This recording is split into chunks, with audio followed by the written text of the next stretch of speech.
Mga kaibigan, nandito tayo ngayong gabi. Kasi ituturo ko ngayon sa inyo ang mga 10 utos tungkol sa sex. Ha? Alam nyo ba ang mga 10 utos ng sex? Ha?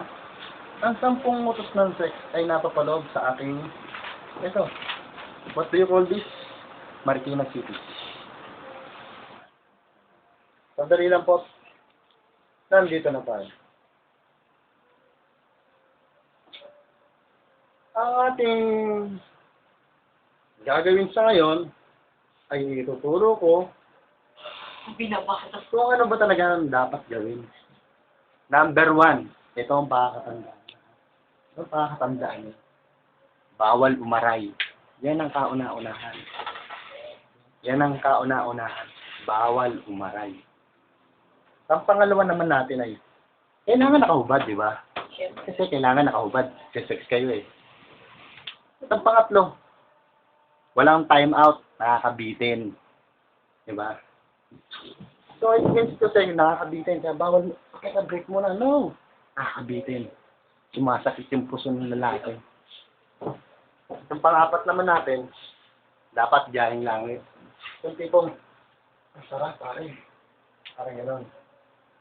Saka, pang-lima natin, pwedeng umungol. Sa sarap, di ba? Yung tipong, shit! Ibaon mo pa. Di ba? Gano'n. Sarap yung gano'n, di ba? Yung pang-anim natin, dapat mahigit sa 3 style yung magagawa nyo. Kaya mo.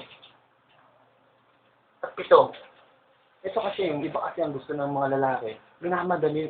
Ginagawa nilang pato yung mga babae. Huwag yun. Yung pagpito natin, huwag magmadali. Dahan-dahan lang. Diba? At yung 8, bawal gawin sa maraming tao. Ay, siguro siraulo ka. O aso ka na gagawin mo sa kalye, di ba? Lagay niyo sa lugar. Tapos siya, huwag tumigil hanggat hindi nasasagad. Siyempre, mahina lang. Kailangan isagad mo, pare. Full power. Todo na to. Number 10, muli sa lahat. Higit sa lahat, kailangan labasan. Kasi pag hindi mo nilabasan, sakit yan. Gaganyan ka sa banyo. Kailangan na. Yan ang tandaan nyo. Yan ang 10 utos ng Diyos. Sa susunod naman, ay, sa text pala ha. Lord, yan ang 10 utos ng sex. Mga dapat gawin na magkasintahan. Saan sa kalsada ha. Gawin nyo sa tamang lugar. Correct. Di ba? Yes. Kung gusto nyo ng pamutin, tawagin nyo lang ako. Gusto po ang inyong lingkod. Mr. Viciously, Notoriously Addictus. Gula.